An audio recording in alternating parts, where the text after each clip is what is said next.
This is Don't Panic, episode number 236, recorded March 18th, 2019. Data Whoopsie. Hello, everybody, and welcome to this episode of Don't Panic, the technology podcast on gadgets, the internet, and you. I'm Sean Jennings, joined as always by a couple of guys who are now available in your grocer's freezer. It is Colby Rabidou and Dan Miller. Yo. But only at participating locations. And not available in Alaska or Hawaii. For a limited time only. Call now. Yes, it's like that Keurig cocktail machine. Yes. I just saw, was it LG is doing, because everything's into the pods now. The pods are where it's at. It's all about the pods. LG is doing an Let me tell you about Kubernetes sometime, Sean. Well, apparently LG is doing a pod-based machine that makes ice cream. And you put in an ice cream pod, and I'm like, how is that any easier than just having a pint of ice cream? Yeah, the beer one. Have you seen the beer one? Yeah. It comes in like a canister. It's like, why not just get a keg? I almost bought that. Or like, you know, those terribly inconvenient canisters of beer you can purchase by 6, 12 or 24 packs down at the store. Right. Down at literally any store that has a liquor license anywhere. Gas station, supermarket. Well, I don't know. I don't know what the deal with the pods is. Now, coffee, I guess in other parts of the country that aren't big cities, you can't just get a coffee anywhere. Sean, do you feel like you need a Keurig machine? What would you do if you didn't have one and you wanted to also not spend any time making coffee? What would you do? That's a good question. Because I really started getting the first ever cup of coffee I ever had was out of Colby's Keurig machine in our old Gartland apartment. The first ever cup of coffee? I may have sipped it or something, but the first ever cup I drank in its entirety. And what precipitated that? I have no idea. That Colby brought it, and I was curious, so I said I'll try it. It wasn't like you were pulling an all-night or anything. You're just like, hey, this is here. Well, it's kind of like, it's one of those things where it's like I had just never done it, and not because I just hadn't gotten around to it, and I'm like, oh, well, this machine's here. And what's great is you can make the single cups. I'm like, oh, I'll just try a cup. I think Colby was like, oh, just have one, and that because he's a nice guy, and and I did, and it ruined my life. He got me hooked on the stuff. One taste. That's all it takes. That's why they say just say no, Sean. Just say no to Colby and his coffee machine. Can't trust that guy. What would I do? I mean, no, I'd probably have a traditional, Mr. Coffee drip in the glass carafe kind of generic $10 Walmart coffee maker, like many Americans. And you'd set it up the night before and all that stuff? Probably, with the timer. Yeah, that's probably I don't think I would be any more likely to do pour over or French press or anything like that. Right. And you also wouldn't go to some... I guess you would have a Dunkin' Donuts nearby, I imagine. That could be an option. I drive right by a Dunkin' Donuts going to work every day. Right. So you could conceivably. Yeah. Yeah, I don't think there's any shortage of coffee options at this point. Unlike you, Lucky, because someone asked me who was I was talking to somebody the other day. I don't remember who. We were talking about breakfast, and I don't really eat breakfast. And they're like, "Oh, well, you should just grab something on the way to work." And I'm like, "But it's not like, it's like I could go to Dunkin' Donuts, I guess, but I have to be honest. I'm more of a coffee Dunkin' guy than I am like a breakfast sandwich Dunkin'. I think the breakfast sandwiches are just okay. They are just okay. I love their breakfast sandwiches. However, I can't recommend eating them every day. No. Oh, no, you would die. You would literally die. But I'm sure you guys have places near you could get some kind of breakfast. Or am I assuming? Yes. Yeah. No, you're not assuming. You're assuming correctly. And sometimes I do. I do a fair amount of breakfast acquisitions. I like a good... Here's a thing that is... not super new to me, but relatively new. Breakfast sandwiches with avocado instead of meat are very good. Yeah. That's a new one for me. It seems like we talk about breakfast a lot. Have you noticed this? Not the first time it's come up. I mean, to be fair, though, we have done 235 of these shows, so I think every topic's come up at this point. But I don't disagree with you. Breakfast, I think, is...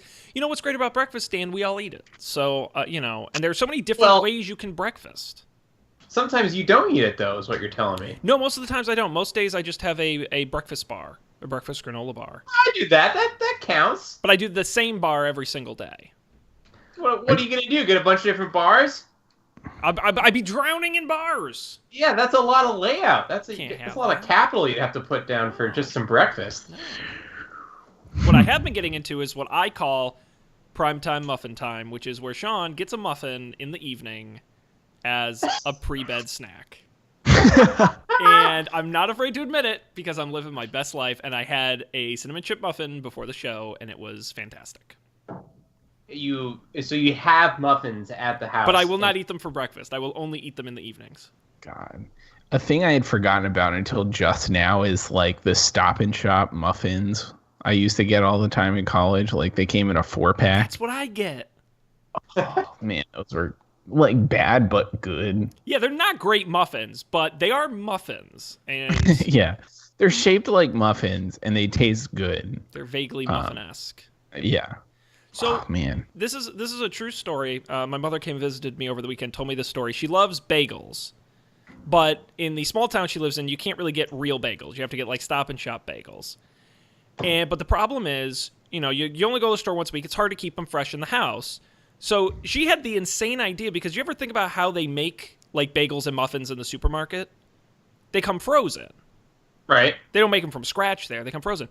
She went to the bakery and bought a dozen frozen, like almost finished baked bagels from the bakery, keeps them in her freezer, and when she wants, pulls out a single bagel, puts it in the toaster oven, and essentially thaws and eats it. And she says it's just like having it at the grocery store. And I'm like, I don't know if that's a great idea or an insane idea.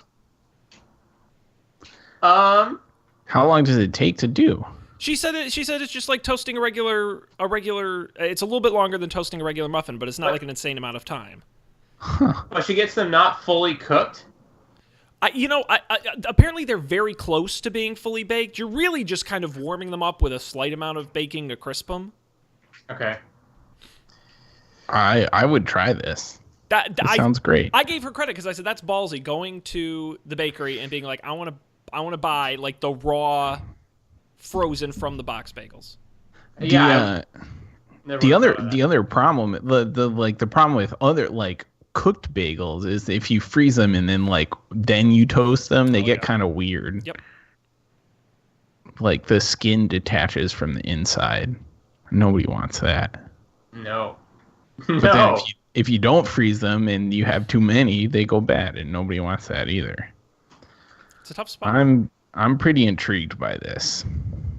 I have not had one. I've only heard, so I will try and track one down and report back. Get the full story. I can't wait. Yeah.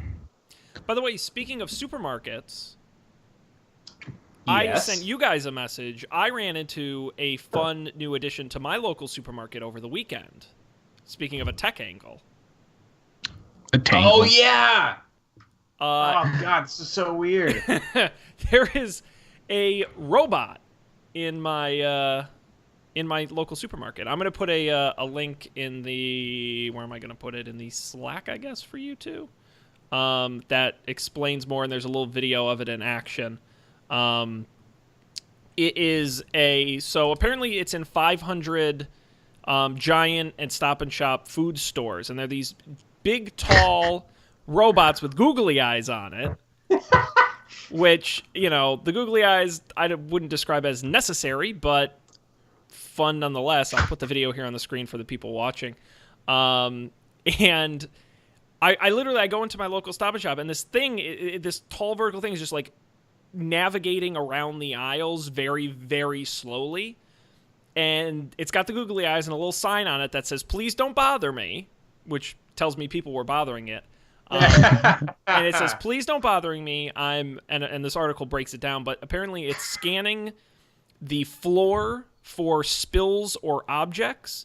It's also scanning the shelves for out-of-stock items and scanning the price tags on the shelves to make sure that they are correct. And if it finds a spill or an issue, not with the stocking so much, but with spills and aisle issues, it can automatically page employees over the loudspeaker. That's amazing. It's bonkers. It's absolutely bonkers. I could not believe it. And the craziest thing to me, because I do not live in a tech hub, okay? A large elderly population where I live, nobody seemed to care that this thing was zipping around. Like, I was fascinated. Like, I wanted my picture with it, and just nobody gave a shit. It was crazy. That is really interesting. I couldn't believe it. They call it Sean, Marty. The eyes. Oh my god. I'm going to be putting a picture, a screenshot from the video into the Slack, which I would like you to share with our audience. Yes, okay, I will. With it just. This is an actual Yeah, they're looking at it. Yeah, and that's you know what the Soon meme, one of my favorite internet memes. Colby knows. Sean, do you know this one? Which one? I probably do. It's like the horse in the window. It just says Soon above it. Yep. The cat. Yeah. Yep. Yeah, honestly, This and I is was gonna, Soon. if I wasn't so self-conscious, I was gonna send you a video because literally, where I was waiting at the deli, and literally I could just see the eyes moving above a shelf, and I was gonna send you the video of that, and I was self-conscious, but it literally just does that, and the issue is it was heading in the same direction, going up and down the aisles I was, and it kept getting in my way. And this thing does not move fast, so you're kind of like, it was really more of a hassle than it was worth.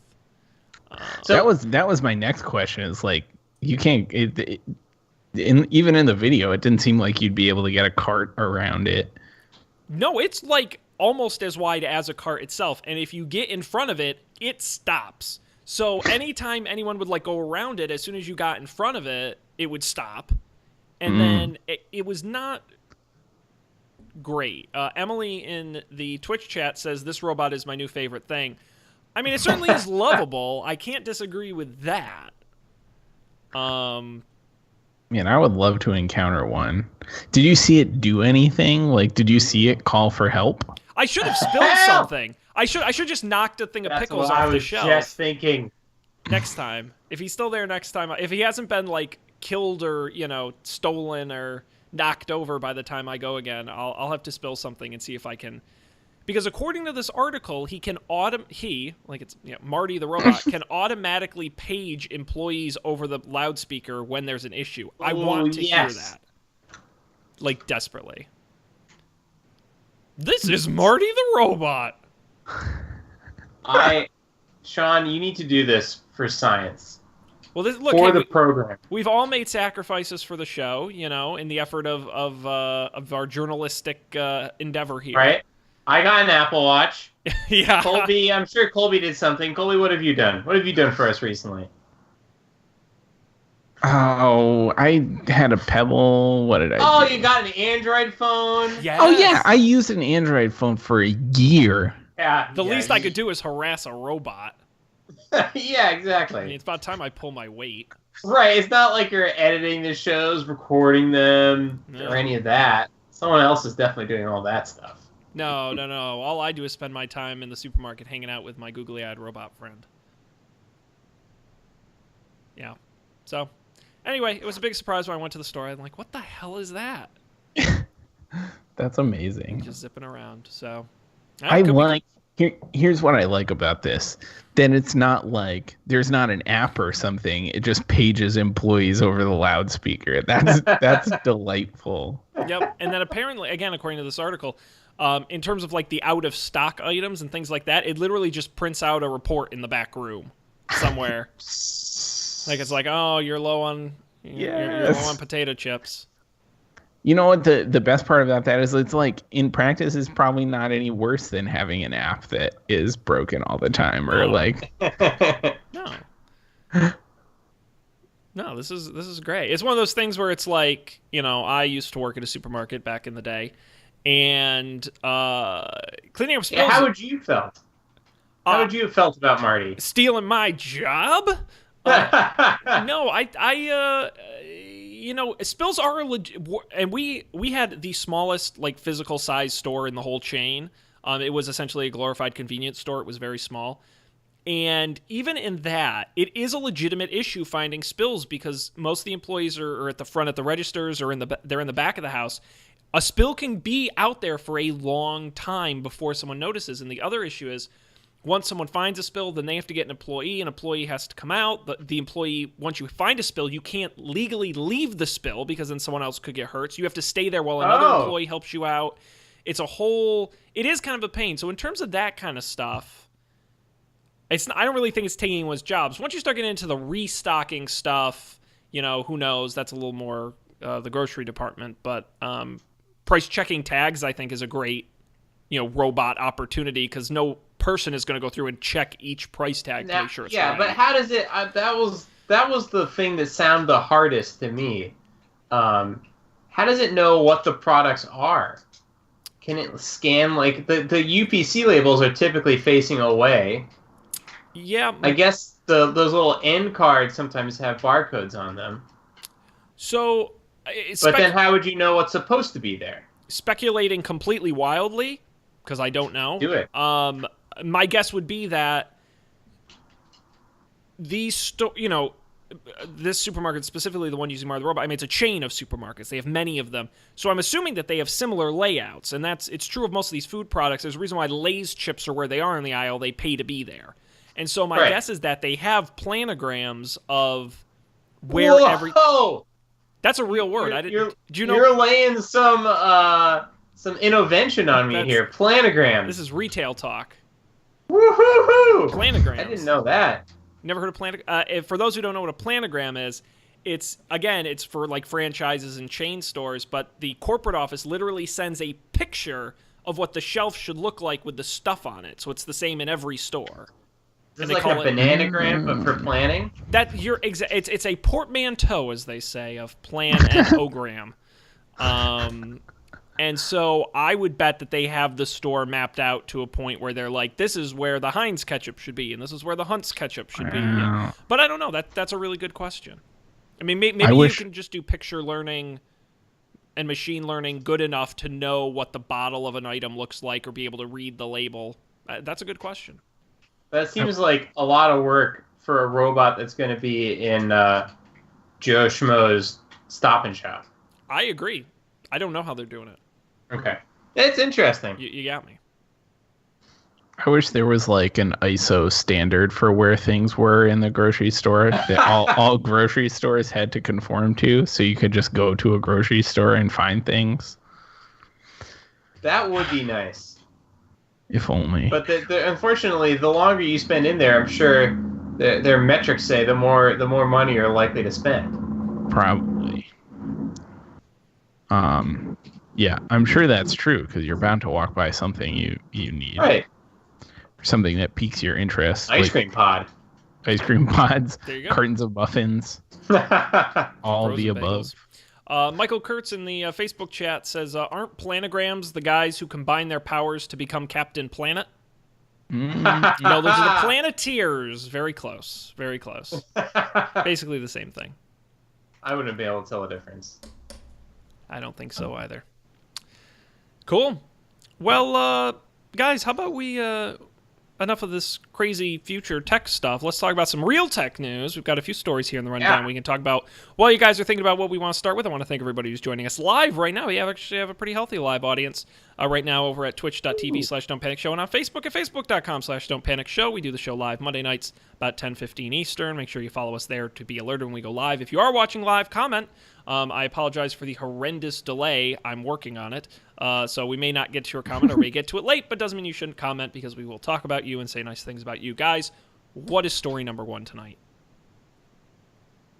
Well, I think that the Apple announcement thing. But weren't we talking last week about how we are going to be able to talk about all the Apple news? Did we just totally get that wrong? No, we totally got it right. There is still an announcement planned for next week. For next Monday. Oh, for next Monday. Yeah, so this is Apple essentially, because we had talked about what they might talk about, and one of the things was new iPads as a or hardware in general as a possibility. And this is Apple's way of saying, don't worry about it. We're not going to talk about iPads at that event. Here you go, because no one gives a shit. So they just kind of threw it out there. Announcement by press release. I like to think of it as a little bit of an appetizer.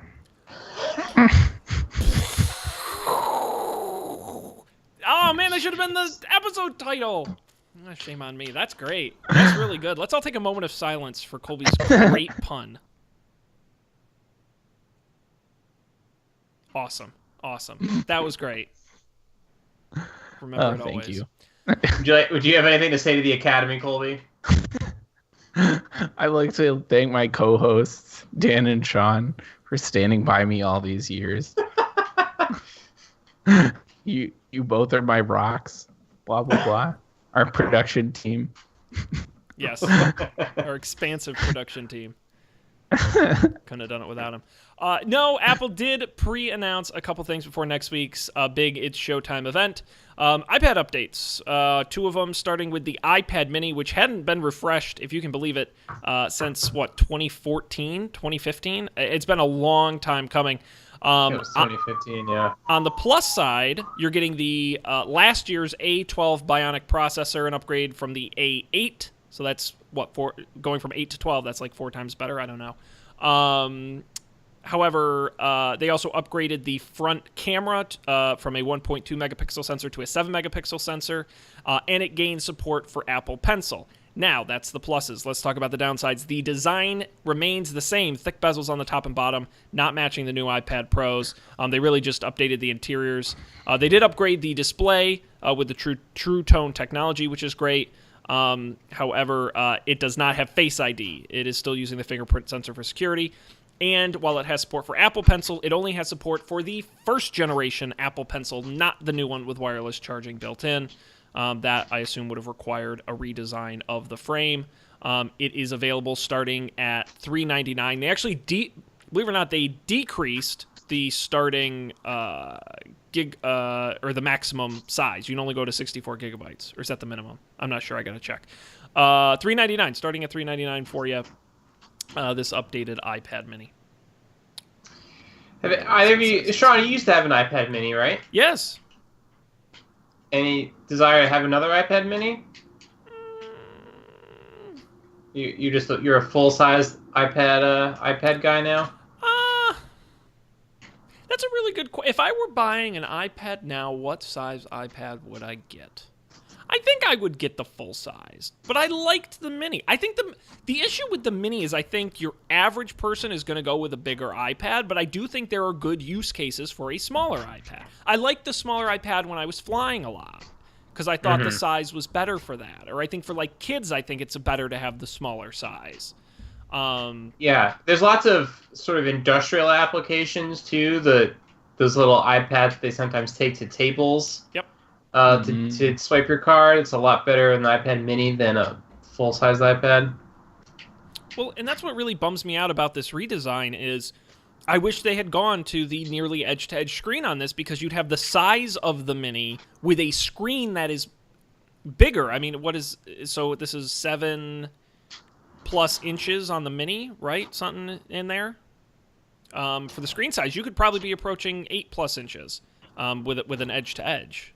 So, I think that's a missed opportunity. Yeah, it does seem like Apple's doing less. Like they're updating things spec-wise, which is what I've always wanted. So like I'm not complaining. I'm just observing. But sure. I think we have this expectation that every Apple release should be some like huge redesign. And yeah, 4 years is a little egregious, but I think. If the alternative is that the iPad mini doesn't get updated at all, it's like, I'll take it. I agree. Give me that A12. But if you're going to wait 4 years, you might as well just...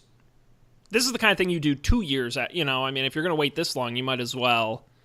I mean, for me, and we'll talk about the second half of this announcement, which is the return of the iPad Air, a 10.5-inch version.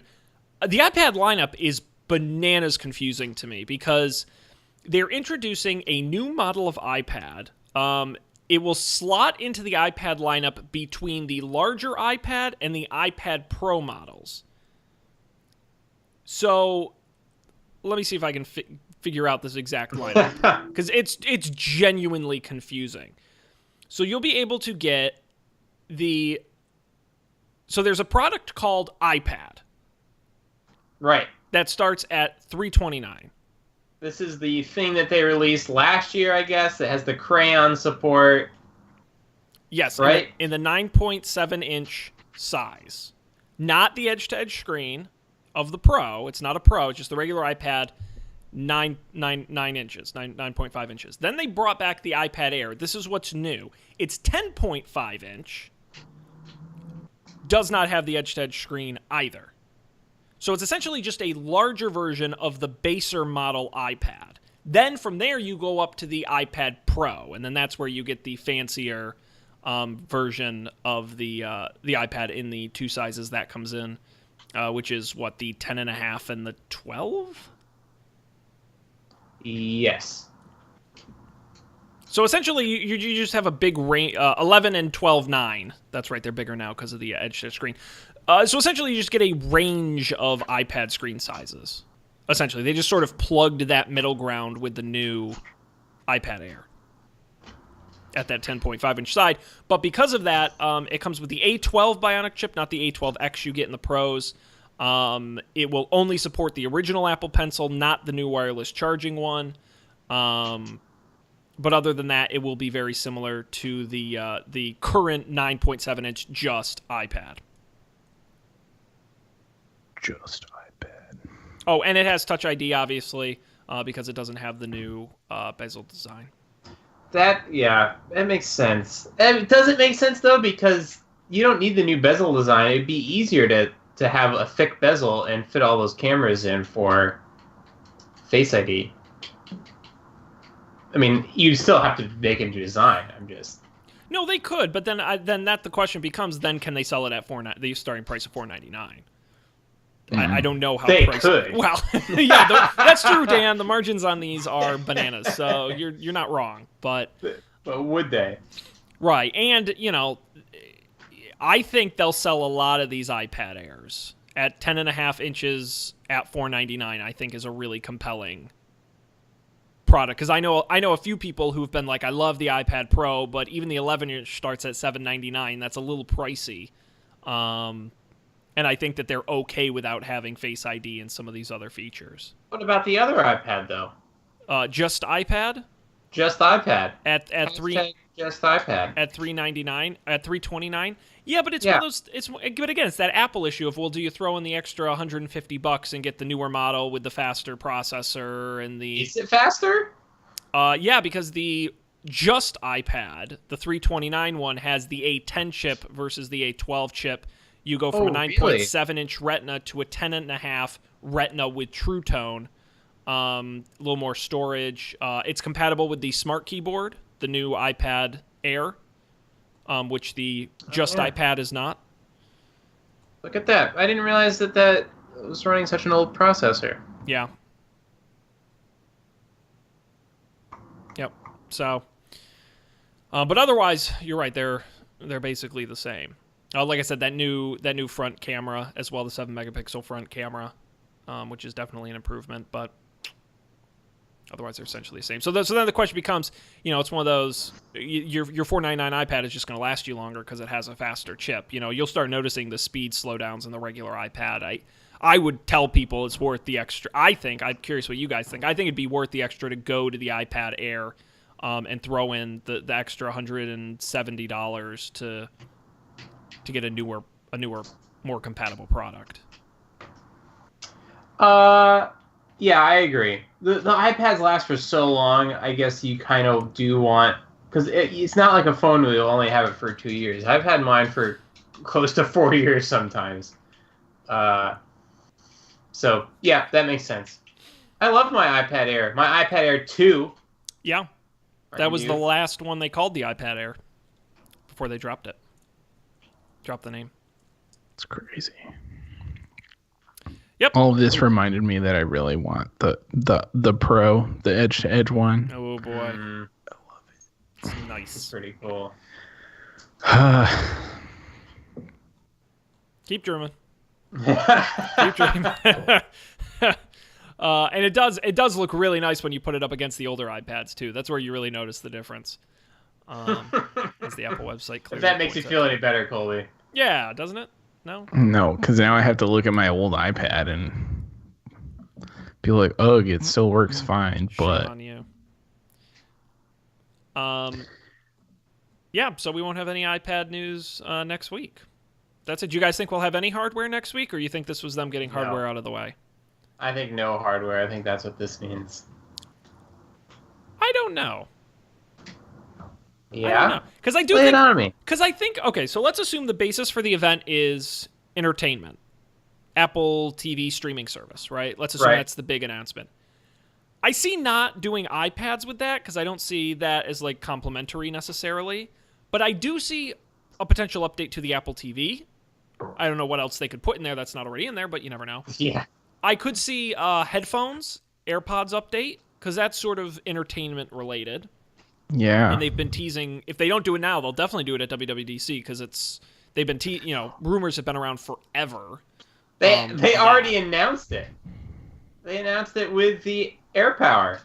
That's true that wireless charging was coming, but there are rumors of other features too that could come to it. Wasn't it leaked in like a instruction manual PDF or something that it was going to have Harry Siri support also?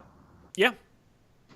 Yeah. So I mean, it's coming eventually. It's just a matter of when. I think this event might make sense to do it. But other than that, no, I agree. I don't know what else they could possibly. Maybe a TV set. The long rumored. Ooh, Imagine. that's a deep cut. Going way back. Did you we remember- talk?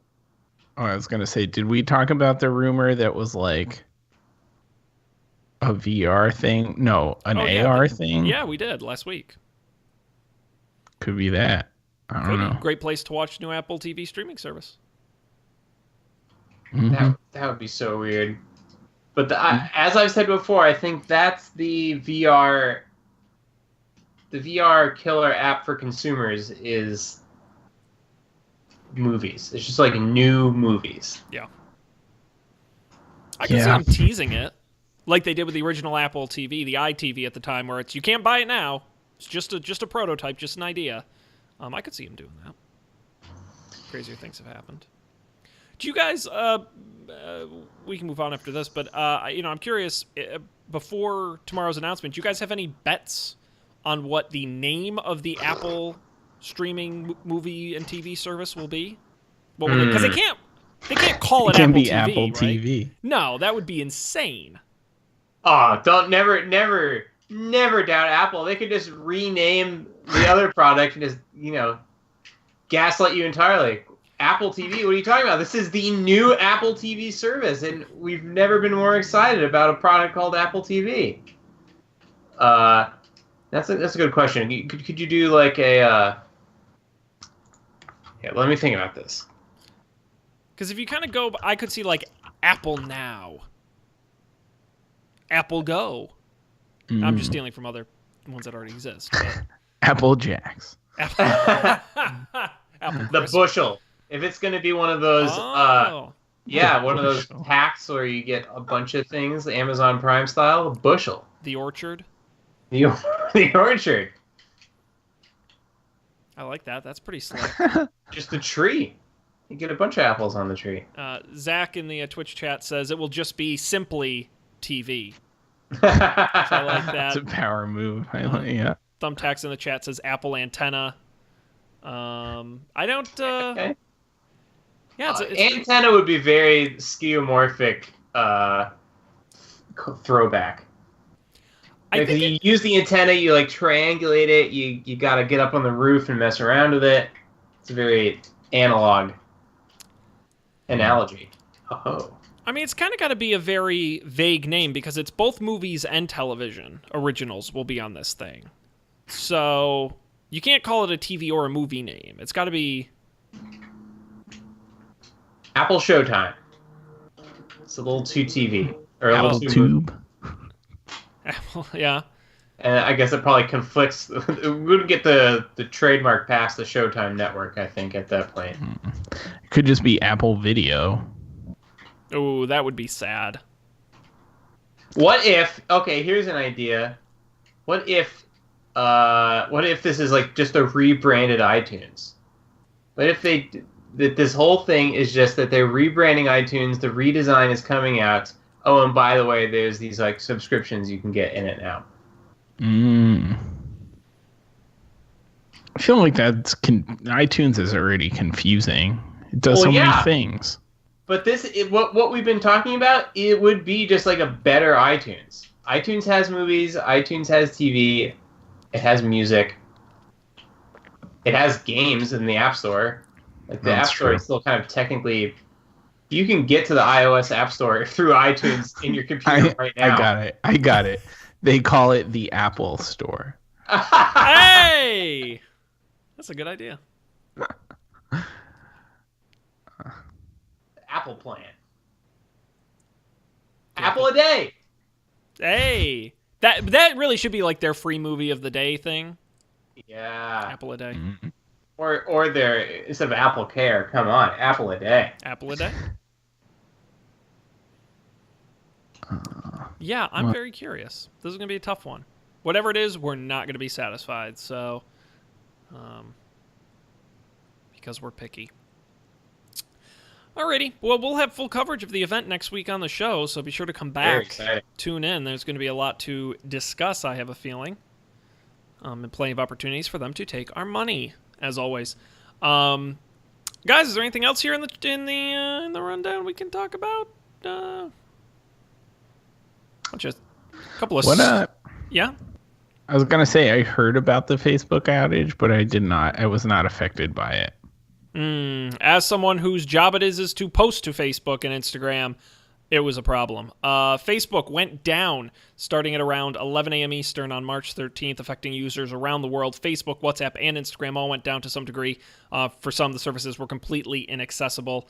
It took over 24 hours for Facebook to finally say everything was back up and running. They attributed the downtime to a server configuration change.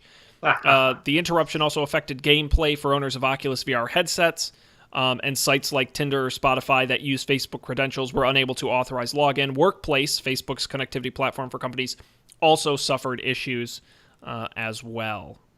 You guys are techie people. You've done server things that make websites go. What's going on here? Any thoughts as to what could have gone wrong? I have some very well-informed theories. Oh, excellent. Now, can you explain them to me like I'm a child? I have not tried, but I would be happy to try. So if you have enough computers, right? You need computers to help you manage the computers. This is like what my company helps you wrangle. Okay, well, your company didn't pay us for a plug, Dan, so slow down. We're available for sponsorships, but... So, when these really bad downtimes happens, it's usually not just one of those computer wrangling programs that goes bad, but an interplay between two of them. So, like, something is storing data in some other system, and then something else is reading something out of it and then doing something with it, which then causes like some other data to be written, which causes something else to go do something. And these, like, pretty soon all your computers are just going nuts, like all frantically trying to do the thing, because these other computers told them to do this thing. And you can't, like, I've had situations where you can't even get into the computers that are telling the other computers what to do because they're so busy telling the other computers what to do that, like, you can't even access them. They're all hung. Yep. So I have it on good authority that something like that happened, which we call Thundering Herd. Neat. One problem becomes like 5 problems, like exponential growth becomes 15 problems. And it's not always obvious like where the problem is. Like you might think, oh well, these computers, we just have to like change this code so it doesn't do this thing, and then you just hit the next problem after you fix it. And then you find out like 5 hours later, like, oh, is this other thing over here that's causing this thing to happen, which is causing all these other problems, and we've just been like fixing the symptoms and not the cause.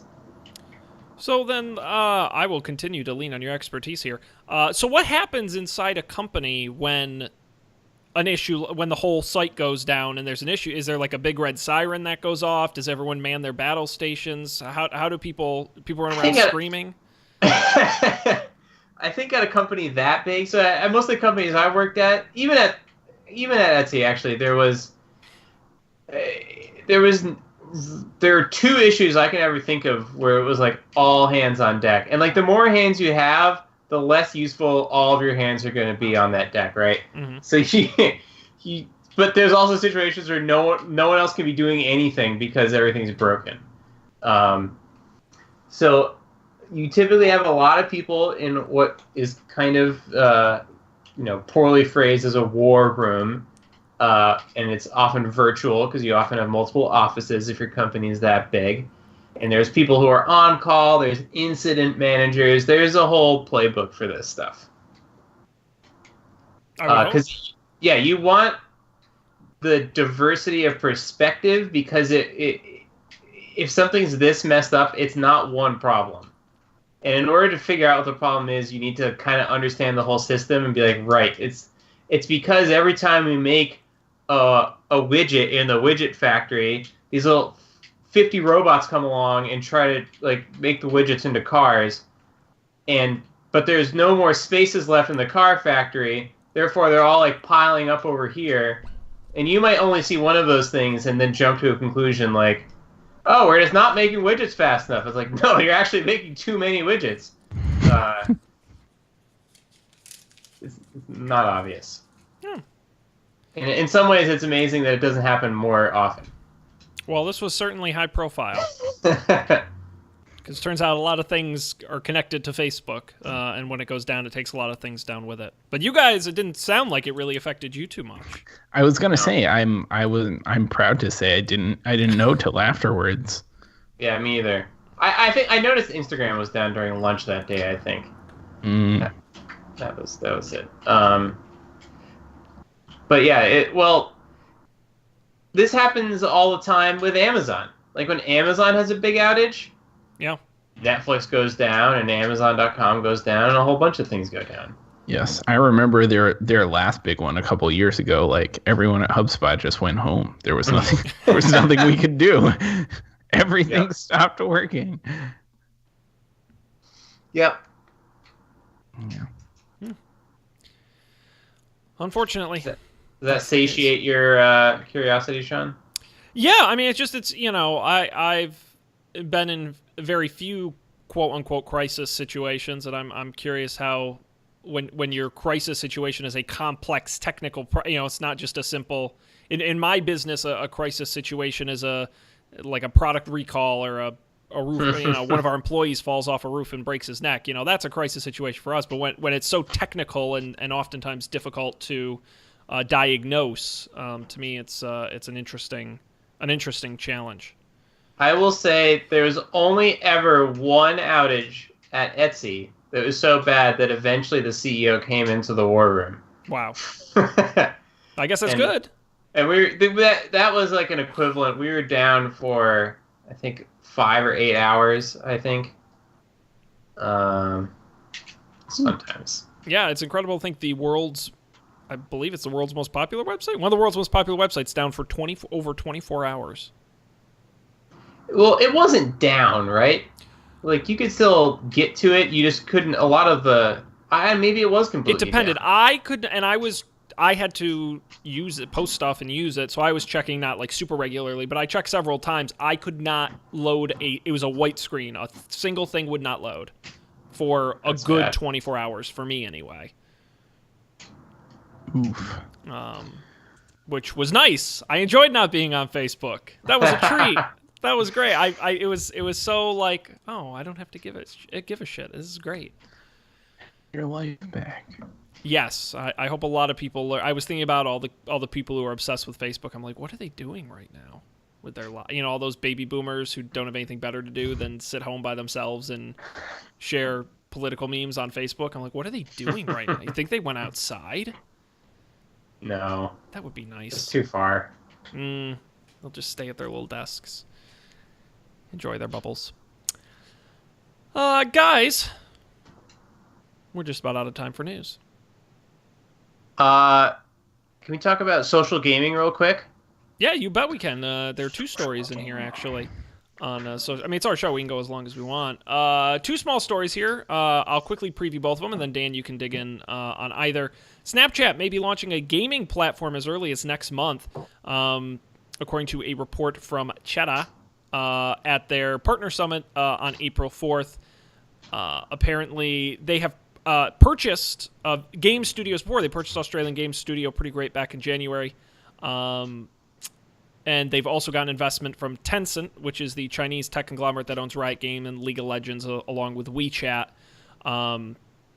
That's pretty much all we know, is just that it wouldn't be, you may remember, I think we talked about them on the show, the playable filters in Snapchat that they rolled out last year. It wouldn't be like that. These would be fully featured games within the Snapchat app itself.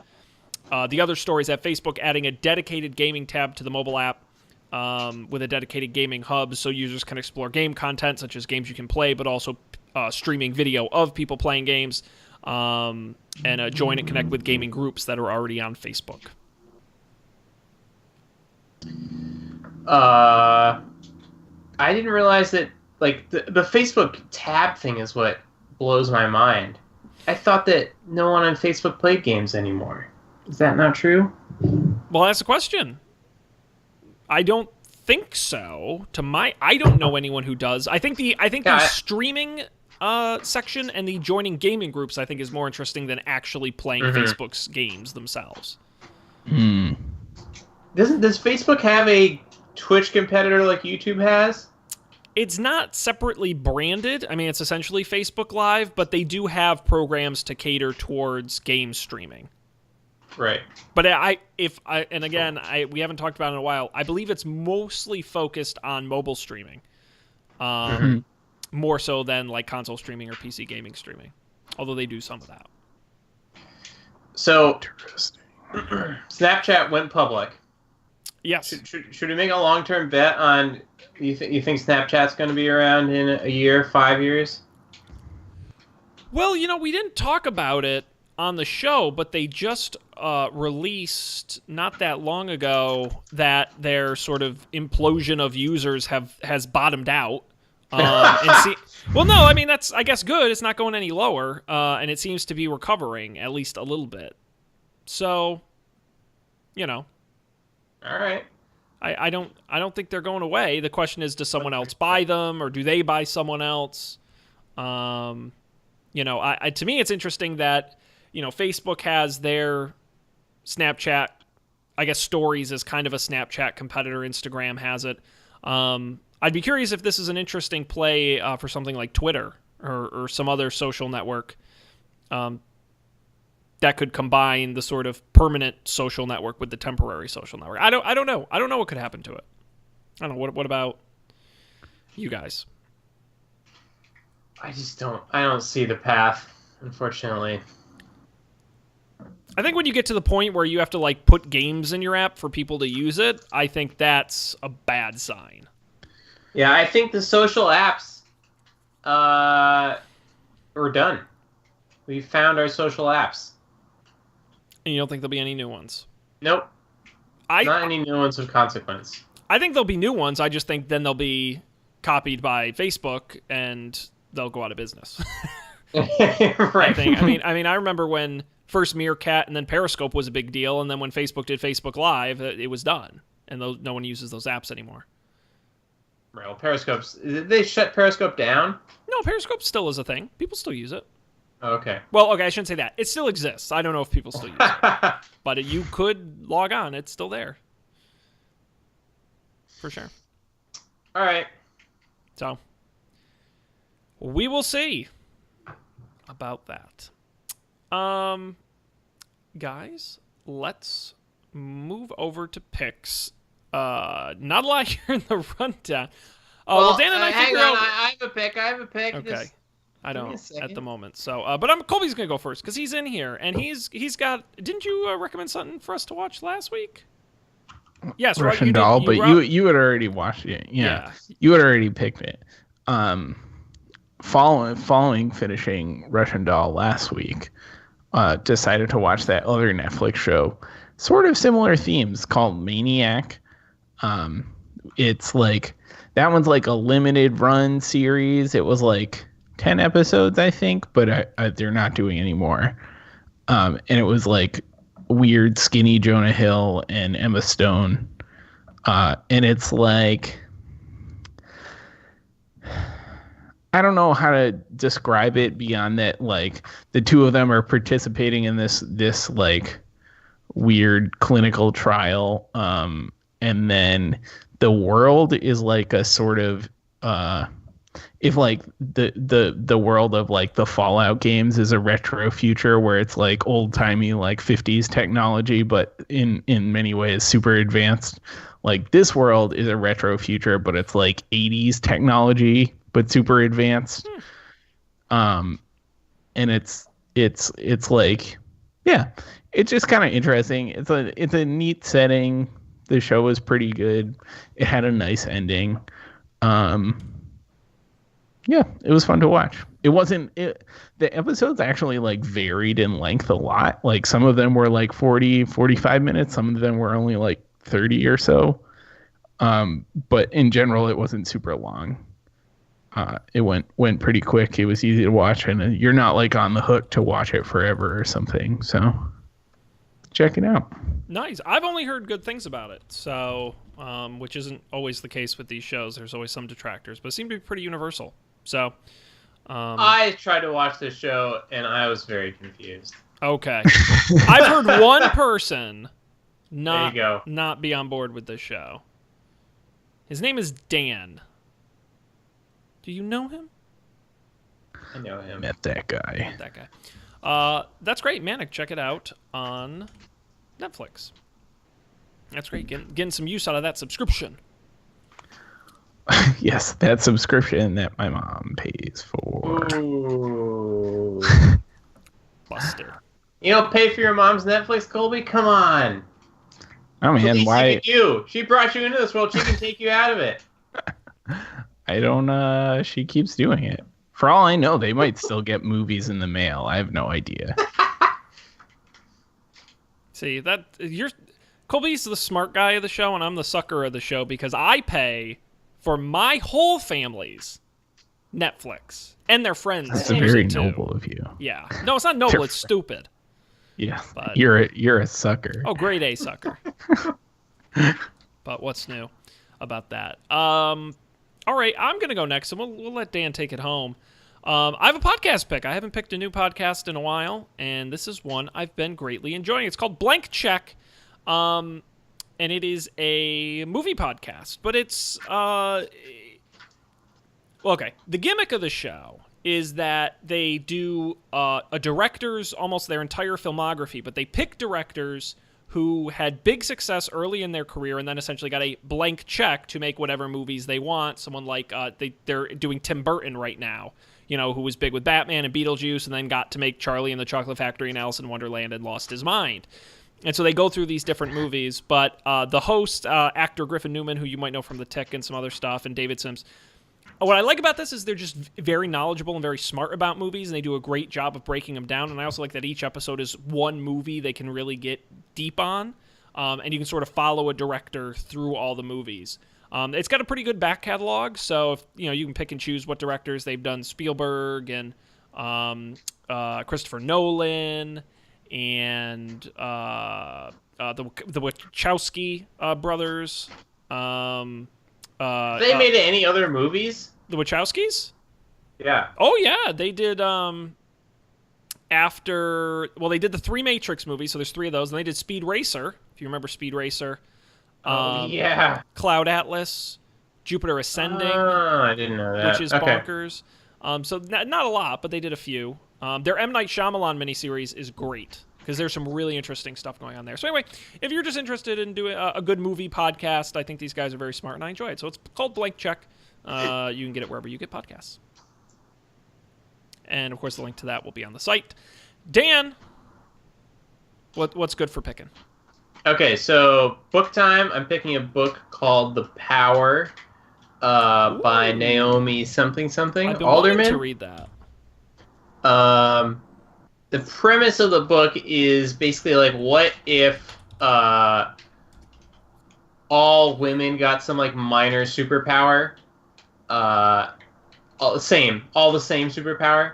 How would the world change? What would happen? I really like these kind of books where they take they take the world and change it in one way, and then explore like interesting characters and their interactions with this world across like time and stuff like that. So it was a pretty short read, not an epic damn long book. Available in all the places. Find it on our website. Get us that sweet Amazon referral money. Oh, big money. That's great. I've been wanting to read this, so I'll use our referral link to buy it. Although, I will say, you guys got to help me out here. I'm very suspicious. I went to the page for The Power on Amazon, and a pop-up came up. It says, Kindle special offer, and it says, here's a $5 Kindle credit on us. Valid towards this or any other Kindle book. Why is Do you have Amazon a Kindle? I have the Kindle app. Maybe that's why. But, like, why are they just giving me $5? I don't know. Like, there's got to be some kind of fine print, right? It's a trap. Should I accept it? Because I can say no thanks. Hell yeah! Well, wait, do we still get the credit? No, I'm just kidding. Accept it. Well, that's the thing. I don't have to use it on this book. I can use it on any... Oh. Is it? You have to get the Amazon Visa card? No, it's a real thing. Oh, it expired. No, it's good through the end of May. Will automatically be applied to your next qualifying ebook purchase. Oh, okay. I don't trust this Amazon. I don't think there's something not right with them. A little shady. A little shady. Guys, that's it. We've done it. Another one in the bag. Go us. Another exciting episode. Another great one, as always. Can't wait for next week. Next week's going to be a barn burner. Oh, my God. It's going to be, dare I say, gangbusters. You're going to want to be here for that. We'll have wall-to-wall coverage of the full Apple event. Before I give you all the details about this show, I do have to do a little bit of cross-promotion, especially because 2/3 of that show is on this show, and that would be this week's Up for Debate, where we kick off a mini-series with a title so long, I finally discovered there's a character limit on what you can call YouTube videos and SoundCloud audios. They made me change the title because it was too long. So let me introduce you to Up for Debate number 140, Shaken, Not Stirred, 6 Decades of James Bond in Film, Chapter 1, Sean Connery in, Dr. Goldfinger with Love, is the full title. I actually had to shorten it to get it online because they were not happy about that. But it's our first episode of James Bond miniseries, and Colby was kind enough to bring his intense expertise to the show, and it was so nice having a guest on, and he was wonderful, and the episode, I thought, came out great, and we had thoughts. Big thoughts on the first 3 James Bond films, Dr. No, From Russia with Love, and Goldfinger. It's available now at upfordebate.tv, wherever you get podcasts, search Up for Debate, and you will find it. And this week, we're doing the next 3 films. We've got Thunderball, You Only Live Twice, and Diamonds Are Forever, I believe is the third one we'll cover. The next 3 Sean Connerys. And would you recommend watching these movies before listening to the show? Yeah, probably. I mean, if you put it this way, if you've never seen them, yeah, you probably should. If you saw them a long time ago, I think you'll be okay. Because we're not like going through the full synopsis. We're just kind of pointing out the crazy stuff and some general observations. Like I watched last night, You Only Live Twice. Holy shit, that movie does not treat the Japanese people well. Yeah. It is kind of offensive. Yeah. Yeah, where the opening line of the film is, and I'm paraphrasing, but it's like, why do Chinese girls taste different, or something like that. It's oh God. The really interesting thing for me, which I talked about on the show, was like most of these movies I hadn't seen since I was like much younger, like maybe 12. So like there are a whole lot of like details that were lost on, just totally over my head at the time. It's really interesting to go back as an adult of the world, some subsection of the world. One very small anecdote that will give you a flavor of what is on the show this week. By the like 2/3 mark of the film, there had already been enough crazy Japanese stuff that I could see some things coming before they happened. And at one point, James Bond talking to his essentially the Japanese version of James Bond, his counterpart. James Bond says to him, "We're going to need bring all your men. We're going to need your best commandos." And the Japanese man says, "I can do better." And I literally said out loud, "Please don't say ninjas." And once you know it, the next word he said, ninjas. I'm like, oh, come on. It's out of control. So it's going to be a great one. Up for debate.tv later this week, or listen to the first episode right now.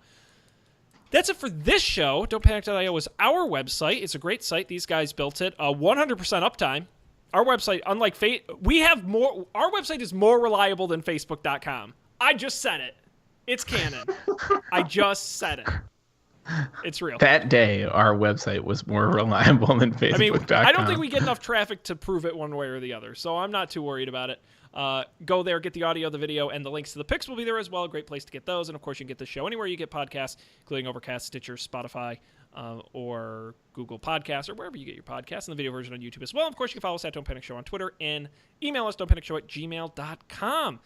We got to end it here. Join us next week for an apple-filled as we venture into the orchard next week for a ton of great stories. But until then, on behalf of Colby and Dan, I'm Sean. Thanks for being here. We'll see you next time for more Don't Panic.